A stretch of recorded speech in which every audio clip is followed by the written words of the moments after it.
ඔන්න ඉතින් මම මේ සූදානම් වෙලා ඉන්නේ හමස් හදන්න. හමස් රසට හදාගන්න අවශ්‍ය තහිනි සෝස් එක හදන විදිහ මම කලින් වීඩියෝ එකේදී පෙන්නුවා. මේකට අපිට තම්බපු කඩලා අවශ්‍ය වෙනවා. රයිස් කුකර් එකට එන කප් එකෙන් දෙකක් කඩලා අරගෙන මම පැය 7ක පමණ කාලයක් පෙඟෙන්න තිබ්බා. කඩල ටික මම දෙතුන් වතාවක් සෝදලා තමයි පෙඟෙන්න දැම්මේ. නැවත සෝදන්න අවශ්‍ය නැහැ. මේ වතුර ටික ඉවත් කරගෙන මම ප්‍රෙෂර් කුකර් එකේ තමයි කඩල ටික තම්බගන්නේ. අපි මේක දාගමු.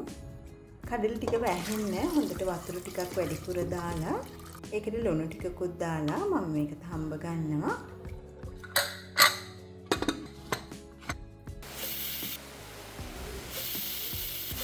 මේ විදිහට ප්‍රෙෂර් කුකර් එකේ විසිල් 3ක් වැදුනට පස්සේ අපේ කඩල ටික හොඳින් තැම්බිලා තියෙන්නේ. මම මේක ඉවත් කරගෙන මද වෙලාවක් තියලා ප්‍රෙෂර් එක රිලීස් වෙලා ටිකක් නිවුණාට පස්සේ මම වතුර ටික පෙරා ගන්නවා.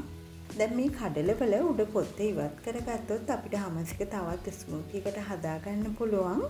මෙහෙම පොත්ත පිටින්ම ගන්නවා නම් ඒත් කමක් නැහැ. කඩල පොත්ත ටික ඉවත් කරගන්න පහසු වෙන්න මම මේක අයිස් වතුර ටිකකට දා ගන්නවා.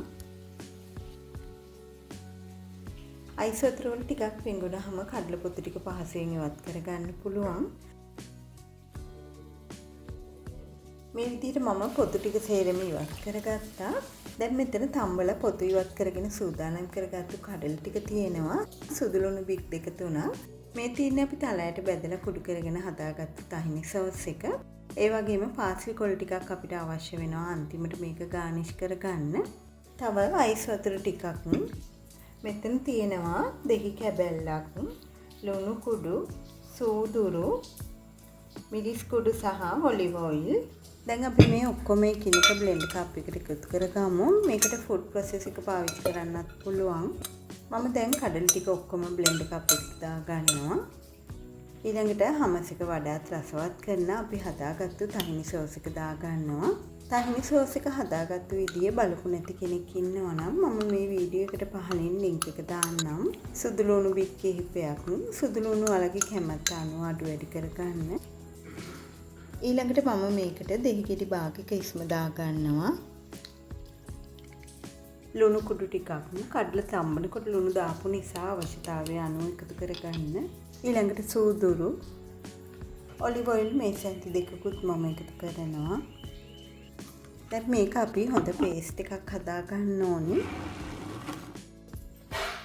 දැන් මේ ඔයාලට පේනවා ඇති මේක ටිකක් තද ගතියට වගේ තියෙන්නේ. අපිට පුළුවන් මේ වෙලාවට අයිස් කැට ටිකක් හෝ අයිස් වතුර ටිකක් එකතු කරගෙන මේක තව ටිකක් ස්මූති එකට හදා ගන්න. මේක හදලා ටික දවසක් ශීතකරණයේ තියා ගන්නවා නම් වතුර එකතු කරන්න යන්න එපා. ඔලිව් ඔයිල් ටිකක් දාලාම හදා ගන්න.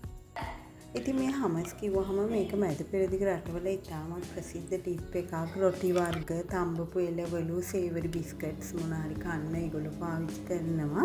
මේකේ ඔරිජිනල් නම හුමස් කියලා තමයි තියෙන්නේ. පසුව ලෝකේ බොහෝ රටවල් වල ව්‍යාප්ත වෙනවත් සමගම හමස් කියලා කියනවා. ඊට අමතරව එක එකිනාගේ ව්‍යවහාරය අනුව මේක හමස්, හොමස් වගේ නම් වලිනුත් භාවිතා කරනවා. ඉතින් දැන් අන්තිමට මේක හදලා ඉවරුනහම මේ ඔයාලට පේනවා ඇති මේක හොඳට තෙත ගතියට වගේ තමයි තියෙන්නේ, ක්‍රීම් එකක් වගේ. හමස් කිව්වහම ඒක නම අපිට ෆැමිලිය නොවුනත් මේක කඩල වලින් හදන හොඳ පෝෂණීය ඩිප් එකක්. කුඩා දරුවන්ට, වැඩිහිටියන්ට ඕනම කෙනෙක්ට පාන් පෙත්තක් ටෝස්ට් කරලා වුණත් මේකත් එක්ක දෙන්න පුළුවන්. ඉතින් අපි දැන් මේක හැන්දක් අරගෙන මේ විදිහට අපි මේකට ඔලිව් ඔයිල් දානවනේ. මේ වගේ වටේට පොඩ්ඩක් මේක හදා ගන්න ඕනේ.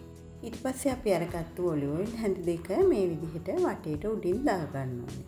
මේක වඩාත් රසවත් වෙන්නේ අපි හදාගත්තු තහිනි සෝස් එකෙන්. පිට රටවල නම් තහිනි සෝස් එක ගන්න තියෙනවා. එහෙම නැත්නම් තහිනි සෝස් එක වෙනුවට ඔයාලට මේකට යෝගට් එකක් එකතු කරන්න පුළුවන්. හැබැයි sugar free යෝගට් එකක් තමයි එකතු කරන්න ඕනේ.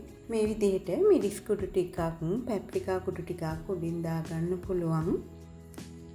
පිට රටවල ඉන්න අයට නම් මේක කෑන් කඩල වලින් හදා ගන්න පුළුවන්. මේකේ වතුර ටික ඉවත් කරලා ගන්න පුළුවන්. තව මේකට උඩින් සූදුරු කුඩු දානවා. අපි පේස්ට් එක හදා ගන්නකොට සූදුරු ඇට ටිකක් එකතු කරේ. අපි දැන් ලස්සනට උඩින් පාස්ලි කොළ ටිකකුත් තියලා මේක ගානිෂ් කරගමු. කොත්තමල්ලි කොළ ටිකක් උනත් ගන්න පුළුවන්. මම දැන් පිටා බ්‍රෙඩ් එක අපි හදාගත්තු හමස් එකේ රස බලන්නයි යන්නේ.